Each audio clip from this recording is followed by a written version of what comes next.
BJP और संघ के कारण से लोग ईसाई बन रहे हैं, क्योंकि सरना धर्म कोड नहीं देते हैं, आदिवासी को वनवासी बोलते हैं, तो ये लोग जाएंगे कहाँ। तो इसलिए इनको सद्बुद्धि आनी चाहिए। सरना धर्म कोड का भी घोषणा करेंगे तो इनको पूरा फायदा होगा। और हमारा तो नारा है सरना धर्म कोड दो, आदिवासियों का वोट लो। अच्छा, बाकी हिंदू का भी अलग अलग संस्कृति है, वो लोग कई तरह के देवी देवता का पूजा करते हैं। ईसाई लोग का भी अलग अलग चर्च है, तो सबको धर्म भी है, संस्कृति भी है। तो हम भी तो धर्म के साथ संस्कृति को बचाना चाहते हैं। नहीं तो ये जो संस्कृति है आदिवासी का, इसका धर्म क्या है? सिर ही नहीं है तो पूंछ कहाँ जाएगा। तो इसलिए हमको धर्म भी चाहिए और अपने आप संस्कृति बचेगी। हेमंत सोरेन जितना वायदा किया उन्होंने पूरा नहीं किया। 32 का खतियान, आरक्षण, नियोजन, CNT SPD कानून, बेरोजगारी भत्ता, बहुत सारा, बल्कि उल्टा ये लूट झूठ और भ्रष्टाचार में लिप्त हैं। और इन्होंने सरना धर्म कोड के बदले सरना आदिवासी धर्म कोड का बिल पास करके 11 नवंबर 2020 को दिल्ली भेजा बिना राज्यपाल के दस्तखत के। सरना धर्म कोड का मामला भारत के प्रकृति पूजक आदिवासियों के अस्तित्व, पहचान, हिस्सेदारी का मामला है। 2011 में हम लोग 50 लाख की संख्या में सरना धर्म लिखा है, जबकि मान्यता प्राप्त धर्म जैन वालों ने 44 लाख लिखा। तो हम उससे ज़्यादा हैं, तब भी हमको मान्यता नहीं मिल रही है। अर्थात हमें जबरन हिंदू मुसलमान ईसाई की तरफ ढकेला जाएगा। और इस मामले पर हमारी नज़र में कांग्रेस और बीजेपी दोनों दोषी हैं। हम लोग 8 नवंबर 2023 को रांची के मोराबादी मैदान में देश और विदेश से लाखों आदिवासी जो प्रकृति पूजक है, हम लोग यहाँ जमा होंगे। और यहाँ पर हम करीब 100 आदिवासी, संताल, मुंडा, उरांव, खड़िया, भूमिज, बिरोड़ इत्यादि जो सरना धर्म कोड के लिए काम करते हैं, आदिवासी समाज के लिए काम करते हैं, उनको सम्मानित भी करेंगे।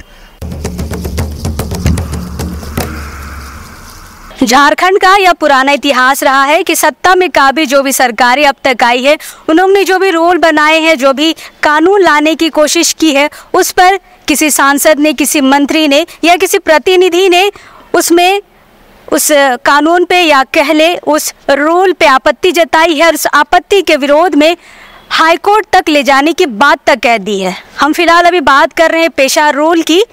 अभी की वर्तमान हेमंत सरकार ने जितने भी पेशा कानून को लेकर जितनी भी आपत्तियां थी, जितने भी सुझाव थे, उन पर तर्कसंगत फैसला लेते हुए पेशा रूल 2022 को अंतिम रूप दे दिया है।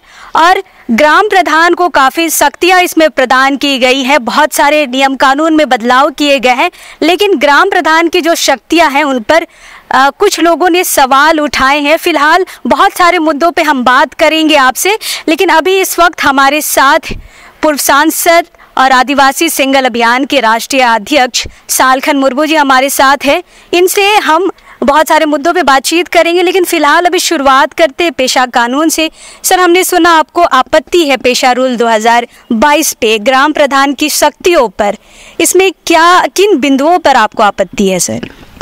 देखिए, पेशा कानून 1996 भारत देश के 10 राज्यों में लागू है, जहाँ शेड्यूल एरिया है। और ये कानून अपने आप में अनूठा है, अच्छा है, लेकिन नियमावली की कमी से इसके क्रियान्वयन में हमेशा बाधा आती रही है। तो अभी झारखंड सरकार ने पेशा रूल 2022 बना लिया है, जैसे खबर कागजों के माध्यम से हमें जानकारी मिली है। तो हम इसका स्वागत करते हैं, मगर उसमें एक बात कि सभी ग्राम सभाओं की अध्यक्षता परंपरा से नियुक्त वंशानुगत आदिवासी प्रमुख करेंगे। तो वंशानुगत जो आदिवासी प्रमुख होते हैं, ट्राइबल चीफटेन, ये अधिकांशतः अनपढ़, पियक्कड़, नासमझ लोग होते हैं, क्योंकि इनको गांव के सभी आदिवासी मिलके नहीं चुनते हैं। राजा का बेटा राजा की तरह राजतांत्रिक पद्धति है। इसके चलते गांव में जो पढ़े लिखे पुरुष स्त्रियां हैं, उनको मौका नहीं मिलता है। तो हमारी मांग है कि पेशा कानून रहे, रूल भी ठीक है, लेकिन ये जो परंपरा के नाम पर वंशानुगत आदिवासी प्रधान है, उसकी जगह गांव के स्त्री पुरुष मिल बैठकर अपने आदिवासी प्रधान का चयन करें और उसको ग्राम सभा की अध्यक्षता का भार या जिम्मा दिया जाए। अन्यथा क्या होगा, एक अनपढ़ व्यक्ति नशे में धुत रहेगा, संविधान कानून नहीं जानेगा और वो विकास के काम का मुखिया इंजन बनेगा, कैसे करेगा? तो एक प्रकार से विकास का काम में भी बाधा होगा और शांति की जगह अशांति होगा, शोषण और कई तरह की जो गलत चीज़ें होती हैं वही होने लगेगा।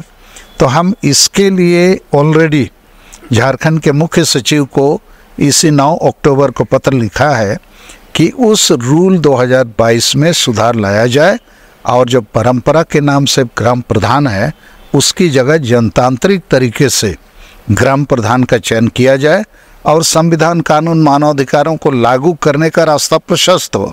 अभी क्या हो रहा है, अधिकांश आदिवासी गांव में जो आदिवासी ग्राम प्रधान है वो चूँकि परंपरा के नाम से है, तो सभी गांवों में लगभग नशापान, अंधविश्वास, डायन प्रथा, ईर्ष्या द्वेष, आदिवासी महिला विरोधी मानसिकता, वोट कुहाड़ियाँ, दारू चकना रुपयों में खरीद बिक्री करना, गांव में एकता की कमी और ये सब चल रहा है।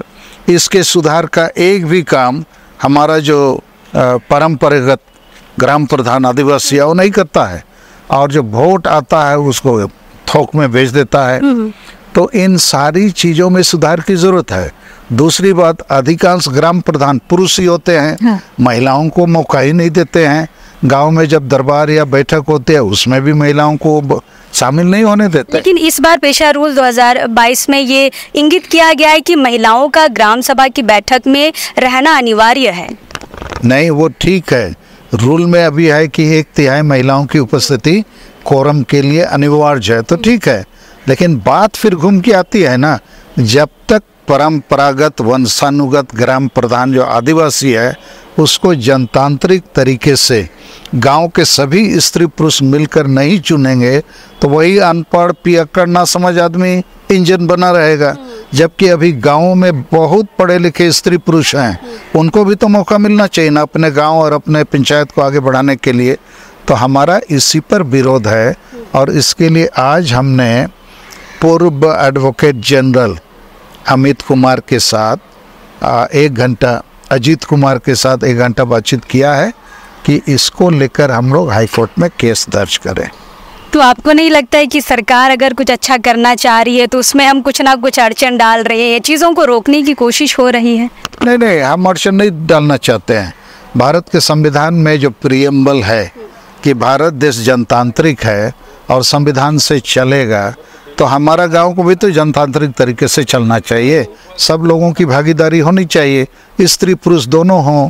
पढ़े लिखे लोग यदि गांव में उपलब्ध हैं, अब हमारी महिला देश की राष्ट्रपति बन सकती है और गांव में जितने ग्राम प्रधान आदिवासी हैं एक भी महिला नहीं है, तो इसमें सुधार होना चाहिए। हम सुधार चाहते हैं, बस हम रुकावट नहीं बनना चाहते।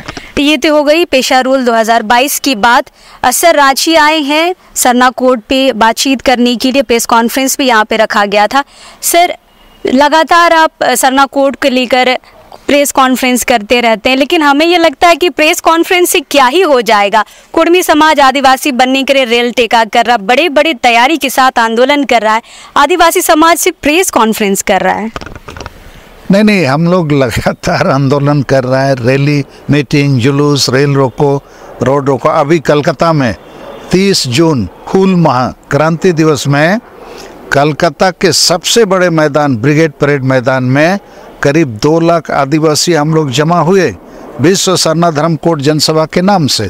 अभी फिर हम लोग 8 नवंबर 2023 को रांची के मोराबादी मैदान में देश और विदेश से लाखों आदिवासी जो प्रकृति पूजक है हम लोग यहाँ जमा होंगे और यहाँ पर हम करीब 100 आदिवासी संताल, मुंडा, उरांव, खड़िया, भूमिज, बिरहोड़ इत्यादि जो सरना धर्म कोड के लिए काम करते हैं, आदिवासी समाज के लिए काम करते हैं, उनको सम्मानित भी करेंगे। ऐसा करके हम एक माहौल बनाना चाहते हैं, कोशिश करना चाहते हैं कि ये समय है 2023, सब आदिवासी को मिलकर सरना धर्म कोड बचाना होगा, अन्यथा हमको जबरन हिंदू मुसलमान ईसाई बनाया जाएगा। चूँकि सरना धर्म कोड का मामला भारत के प्रकृति पूजक आदिवासियों के अस्तित्व, पहचान, हिस्सेदारी का मामला है। 2011 में हम लोग 50 लाख की संख्या में सरना धर्म लिखा है, जबकि मान्यता प्राप्त धर्म जैन वालों ने 44 लाख लिखा, तो हम उससे ज़्यादा हैं, तब भी हमको मान्यता नहीं मिल रही है। अर्थात हमें जबरन हिंदू मुसलमान ईसाई की तरफ ढकेला जाएगा। और इस मामले पर हमारी नज़र में कांग्रेस और बीजेपी दोनों दोषी हैं। 1951 तक आदिवासियों के लिए अलग धर्म कोड था, लेकिन कांग्रेस पार्टी ने उसको हटा दिया। और अभी भाजपा आरएसएस की जो सरकार है या जो गठबंधन है, ये आदिवासी को जबरन हिंदू का ठप्पा लगा रही है।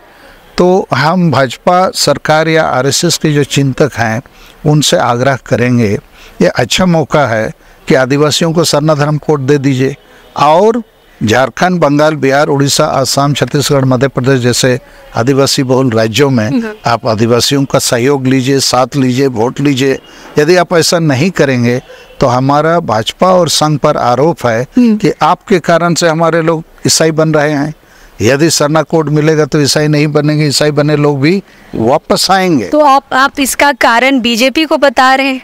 हाँ, बीजेपी और ईसाई में जाने का बीजेपी और संघ के कारण से लोग ईसाई बन रहे हैं, क्योंकि ये सरना धर्म कोड नहीं देते हैं, आदिवासी को बनवासी बोलते हैं, तो ये लोग जाएंगे कहाँ? तो इसलिए इनको सद्बुद्धि आनी चाहिए। सरना धर्म कोड का भी घोषणा करेंगे तो इनको पूरा फायदा होगा। और हमारा तो नारा है, सरना धर्म कोड दो, आदिवासियों का वोट लो। अच्छा सर, मुझे याद आ रहा है पिछले बार मोराबादी में बहुत बड़ी रैली हुई थी, उसमें आपने प्रधानमंत्री जी का पोस्टर में बड़ा सा चित्र लगाया था। और वहीं से ये सवाल आता है कि जब आपको लगता है कि बीजेपी ही सरना कोड आपको दिलवाएगी, तो उसी बीजेपी के जो केंद्रीय मंत्री है, जनजातीय केंद्रीय मंत्री अर्जुन मुंडा, वो ये कहते हैं कि देश में 720 जनजातियाँ हैं, सबका अलग अलग संस्कृति है, तो धर्म कोड किस लिए? अरे बाकी हिंदू का भी अलग अलग संस्कृति है, वो लोग कई तरह के देवी देवता का पूजा करते हैं। ईसाई लोग का भी अलग अलग चर्च है, तो सबको धर्म भी है, संस्कृति भी है। तो हम भी तो धर्म के साथ संस्कृति को बचाना चाहते हैं। नहीं तो ये जो संस्कृति है आदिवासी का, इसका धर्म क्या है? सिर ही नहीं है तो पूंछ कहाँ जाएगा? तो इसलिए हमको धर्म भी चाहिए और अपने आप संस्कृति बचेगी। अभी तो हम 44 लाख वर्सेस 50 लाख, उसको लेकर सुप्रीम कोर्ट तक भी जा सकते हैं, लेकिन हम मौका देना चाहते हैं आज की सरकार को, क्योंकि 24 के चुनाव के पहले तक महामहिम राष्ट्रपति द्रौपदी मुर्मू और माननीय प्रधानमंत्री नरेंद्र मोदी जी रहेंगे, तो इनको ये फैसला लेना चाहिए। और ये दुर्भाग्य है कि अर्जुन मुंडा जी केंद्रीय मंत्री हैं, ये बेतुका बयान, भ्रामक बयान देकर सरना धर्म कोड का विरोध कर रहे हैं, इसकी हम निंदा करते हैं। जबकि दूसरी तरफ भाजपा का ही साथी जो है सुदेश महतो, आजसू पार्टी, उसने गठबंधन साथी, उसने सरना धर्म कोड का समर्थन किया है। और इसलिए हम लोगों ने मन बनाया है कि 3 विशिष्ट लोगों को हम लोग 8 नवंबर 2023 के मोराबादी जनसभा में विशिष्ट अतिथि के रूप में आमंत्रित करेंगे। एक तो सुदेश महतो, दूसरा सरना धर्म गुरु बंधन तिगा, और तीसरा असम के आदिवासी वेलफेयर एंड डेवलपमेंट काउंसिल के चेयरमैन असीम हंसदा को। इसके अलावा 100 के करीब उन आदिवासियों को जो सरना धर्म कोड के लिए संगठन बनाए हैं, लड़ते हैं, बोलते हैं, कोशिश करते हैं और आदिवासी समाज के हित में भी प्रयास करते हैं, उसमें अनेक महिलाओं को भी हम लोग सम्मानित करेंगे। सर, आप सुदेश महतो का नाम ले रहे, इतना लंबे वक्त से सरना कोड की मांग हो रही थी, तब कभी उनका बयान नहीं आया, लेकिन अब चूंकि कुर्मियों का ये आंदोलन चल रहा है आदिवासी बनने की ओर, तब ये सरना कोड की बात कर रहे हैं, मांग कर रहे हैं, तो कहीं ये राजनीतिक नहीं लग रहा है आपको? देखिए, कुर्मी के आदिवासी बनने का हम विरोध करते हैं, तो उस बिंदु पर हम अटल हैं। लेकिन सरना की बात यदि कल कांग्रेस पार्टी का राहुल गांधी बोलेंगे तो उसको भी हम साथ देंगे, नरेंद्र मोदी बोलेंगे तो साथ देंगे। तो चूंकि ये राजनीतिक मुद्दा है, राजनीतिक पार्टियां और नेता जितना सरना की बात करेंगे उतना ये मुद्दा चुनाव का मुद्दा बनेगा, और इसलिए हम इसको चुनाव का भी मुद्दा बनाना चाहते हैं। ये राजनीतिक मुद्दा बनेगा तभी इसका फैसला होगा। और अभी शीत सत्र जो पार्लियामेंट का आने वाला है, हम तो चाहेंगे कांग्रेस पार्टी और भाजपा, जो 2 प्रमुख बड़ी पार्टियां हैं या गठबंधन के अगुआ हैं, इनको सरना धर्म कोड और आदिवासियों के धार्मिक आज़ादी के बारे में बोलना पड़ेगा। सर, आप बीजेपी से उम्मीद कर रहे हैं, लेकिन यहाँ के जो सीएम है मुख्यमंत्री हेमंत सोरेन, उनसे उम्मीद क्यों नहीं है सरना कोड को लेकर? उन्होंने बाकायदा केंद्र में भेजा भी है। देखिए, हेमंत सोरेन जितना वायदा किया उन्होंने पूरा नहीं किया। 32 का खतियान, आरक्षण, नियोजन, CNT SPD कानून, बेरोजगारी भत्ता, बहुत सारा, बल्कि उल्टा ये लूट झूठ और भ्रष्टाचार में लिप्त हैं। और इन्होंने सरना धर्म कोड के बदले सरना आदिवासी धर्म कोड का बिल पास करके 11 नवंबर 2020 को दिल्ली भेजा बिना राज्यपाल के दस्तखत के। वो तो वापस चला आया, फिर लड्डू बांटा, लड्डू खाया, लोगों को बेवकूफ़ बनाया। तो ये सारा काम जो है वोट के लिए करते हैं, ईमानदारी से नहीं करते हैं। और अभी 32 की मांग भी वोट के लिए है। बिल्कुल वोट के लिए है। 32 का खतियान झारखंड हाईकोर्ट ने 27 नवंबर 2002 को खारिज किया हुआ है। इसको जब तक कोई सुप्रीम कोर्ट में स्थापित नहीं करेगा तो बोलने से तो 32 का खतियान लागू नहीं होगा। अन्यथा हेमंत सोरेन, शिबू सोरेन या जेएमएम पार्टी इसको लागू करके पूरा वही लूट सकती थी। ये तो परेशान है बेचारे, लागू तो कर नहीं सकते हैं। उल्टा इन्होंने विधानसभा में एक बार कहा भी हम लागू कैसे करें, हाईकोर्ट का तलवार गले में लटका हुआ है। फिर इन्होंने कहा हम 9वीं अनुसूची में शामिल करेंगे, अर्थात इस मामले को कोर्ट में ना लाया जा सके इसके लिए बैकडोर से हम ले जाएंगे, तो वो भी संभव नहीं है। कहने का मतलब ये 32 का खतियान झुंझुना ही बनकर रह गया, ये लागू होगा नहीं। बल्कि हम बार बार कह रहे हैं कि प्रखंडवार नियोजन नीति लागू किया जाए, जितनी नौकरियां हैं प्रखंडवार बांटा जाए, प्रखंड के आवेदकों से भरा जाए। इससे ग्रामीण क्षेत्रों को 90%, शहरी क्षेत्रों को 10% दिया जाए। इसके लिए ना स्थानीय नीति की जरूरत होगी ना आरक्षण नीति। उस प्रखंड में जिस जाति की जो आबादी है उतना बांट दो, तो अभी 4-5 लाख जो सरकारी नौकरियां हैं 1-2 महीना में बढ़ जाएंगे। अन्यथा अभी ये सरकार तो कर नहीं सकी, बीजेपी के पास भी इसका कोई नीति नहीं है। और ये 2-4 नेता जैसे जयराम मातो हैं, लोबिन हेम्ब्रोम हैं, और भी जो भी नेता हैं, इन लोग के पास भी इसका कोई समाधान नहीं है। बोल तो रहे हैं सभी नहीं, वो कुछ नहीं कर सकते हैं। कर सकने वाले करके दिखा सकते थे। और ये सारे लोग जो 32 का खतियान लागू करेंगे की बात करते हैं, तो पहले सुप्रीम कोर्ट जाएं, वहाँ स्थापित करें। झारखंड हाईकोर्ट तो इसको रिजेक्ट किया हुआ है, तो इसको वहाँ आपको स्थापित करना होगा, तभी तो आप लागू कर सकेंगे। आपकी मर्जी से तो नहीं चलेगा। तो इसलिए मुझे लगता है झारखंड की जो जनता है, ये महान शहीद बिरसा मुंडा, सिद्धू मुर्मू, इनके सपना झारखंड को लगभग सभी पार्टी, सभी संगठन, सभी नेताओं ने पूरा नहीं किया है। सर, और एक सवाल बहुत लंबे समय से ये हमारे जहन में था। आप भी एक आदिवासी अगुवा है, हेमंत सोरेन भी आदिवासी अगुवा हैं, अभी ईडी का 5वां समन भी आ चुका है, और बार बार हेमंत सोरेन ये तर्क देते हैं कि मैं आदिवासी हूँ इसलिए मेरे साथ ऐसा हो रहा है। क्या लगता है ये बात कि आदिवासी इसलिए फंसाया जा रहा है, या फिर क्या समझे? नहीं, ऐसा कोई बात नहीं है। आदिवासी हो गैर आदिवासी हो, संविधान कानून सबके लिए बराबर है। ये अपनी गलती को छिपाने के लिए हम आदिवासी हैं ऐसा बोलना, ये आदिवासियों को अपमानित करना है। आदिवासी ईमानदार, सच्चे और अच्छे होते हैं। आप कभी गिट्टी वाला मामला, लीज वाला मामला, ज़मीन वाला मामला, इवन पूर्व मुख्यमंत्री बाबूलाल मरांडी ने दस्तावेज के साथ मीडिया के सामने कहा कि हेमंत सोरेन अपना नाम बदला हेमंत कुमार सोरेन, बाप का नाम शिबू सोरेन की जगह शिवा सोरेन, और करीब 100 जमीन का रजिस्ट्रेशन और डीड गलत नाम, बाप का नाम गलत एड्रेस से किया है, CNT SPT कानून का माने नियम तोड़कर। अब इसमें आप बोलिएगा आदिवासी हैं इसलिए करेंगे, तो जो जुडिशियरी है, हाईकोर्ट या सुप्रीम कोर्ट, वो तो आदिवासी के लिए अलग कोर्ट तो नहीं है, अलग जज भी नहीं है। तो इसलिए उनका ऐसा कहना आदिवासियों को अपमानित करना है, और एक प्रकार से ये शहीदों को भी अपमानित करना है। उनको अभी मुझे लगता है दाल में कुछ काला जरूर है, उनको जेल जाना पड़ सकता है। बल्कि हम तो कहेंगे कि नैतिकता के आधार पर उनको गद्दी छोड़ देना चाहिए। इसको सुझाव के रूप में ले सकते हैं। हेमंत सोरेन, आखिरी सवाल हमारा ये रहेगा कि सर, लगातार आप ये कह रहे हैं कि हम सरना कोड लेकर रहेंगे, लेकिन यहाँ राजधानी रांची के जब आप 8 नवंबर को यहाँ पे रैली की बात कर रहे हैं, यहाँ के संगठन उतने एक्टिव नहीं लग रहे हैं आपके साथ। कैसे मोरहाबादी का मैदान भरेगा? देखिए, मोरहाबादी मैदान तो इस बार हमारे आदिवासी संघेल अभियान के नेता, कार्यकर्ता, समर्थक लोग भरेंगे। अच्छा। लेकिन हमारी चिंता है कि रांची के इर्द गिर्द ज़्यादा मुंडा और उरांव जनजाति के लोग हैं। हम उनके तमाम नेताओं को सम्मानित करेंगे, बुलाएंगे, मंच पर बैठाएंगे। अब कितने लोग आएंगे नहीं आएंगे, लेकिन एक मैसेज हम देना चाहेंगे कि सबके सहयोग से ये कठिन काम सफल हो सकता है, क्योंकि संविधान में इसका प्रावधान है और सुप्रीम कोर्ट तक हम लोग जा सकते हैं। क्योंकि भारत देश में 6 धर्मों को मान्यता प्राप्त है, तो हम भारत के आदिवासियों को क्यों नहीं दी जाएगी? तो इसकी इच्छा लोगों में है, और तभी तो 50 लाख लोग सरना धर्म 2011 में लिखा है। तो वो 50 लाख लोगों को भी हम एक संदेश देना चाहते हैं। खाली लिखने से नहीं होगा, आओ मैदान में ताकत दिखाना होगा, एकता दिखानी होगी, आगे बढ़ना होगा। तो धीरे धीरे हम लोग करेंगे। सर, और एक सवाल छूट रहा था, अभी 64 संगठनों के नाम जो आए हैं कि ये नक्सली संगठनों को मदद करते हैं या नक्सली संगठनों में नाम आया है, उनमें आदिवासी सिंगल अभियान भी एक नाम है। क्या कहेंगे, दुष्प्रचार है आपका या फिर आपका प्रचार कर रही है सरकार? देखिए, ये गलत है और ये दुष्प्रचार है।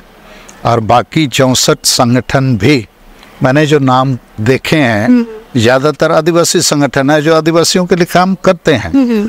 तो मैं पुलिस प्रशासन को यही गुजारिश करूंगा कि नक्सली मामला क्यों है, उसकी जड़ों पर जाना चाहिए। आप उस समस्या का समाधान नहीं निकाल पाते हैं, और जो आदिवासी सवाल पर आवाज़ उठाते हैं, संघर्ष करते हैं, आंदोलन करते हैं, आप उनको हतोत्साहित करना चाहते हैं, जो गलत है।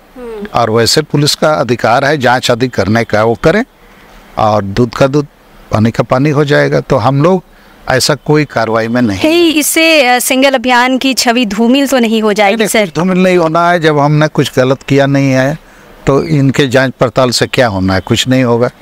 और हम चाहेंगे तो इनके खिलाफ मानहानि का भी दावा कर सकते हैं, तो हम विचार करेंगे बाद में क्या करना है। लेकिन इनके जो लिस्ट में हमारा नाम या और संगठनों का नाम दिया है, बेवजह देना भी सही नहीं होता है। ऐसा करने से जन संगठनों को हतोत्साहित करना, डराना, धमकाना जैसी बात भी आती है ना। तो इसलिए ये उचित मुझे नहीं लगता है, लेकिन उसका अधिकार है। उन्होंने लिस्ट जारी कर दिया है कि जांच करेंगे, करो जांच के बाद पता चले। बिल्कुल। तो सालखन सर हमारे साथ थे। पेशा कानून से लेकर सरना कोड से लेकर कई सारे मुद्दों पर हमने बातचीत की। कई सारे सवाल थे जो लोगों तक पहुंचने ये जायज़ थे कि इनके आंसर आके सालखन सर कैसे देते हैं। फिलहाल अभी हम हैं यहाँ पर, बाकी किसी सवाल पर सर से फिर से मुलाकात होगी, लेकिन अभी इस वक्त के लिए जोहार रहेगा। धन्यवाद सर।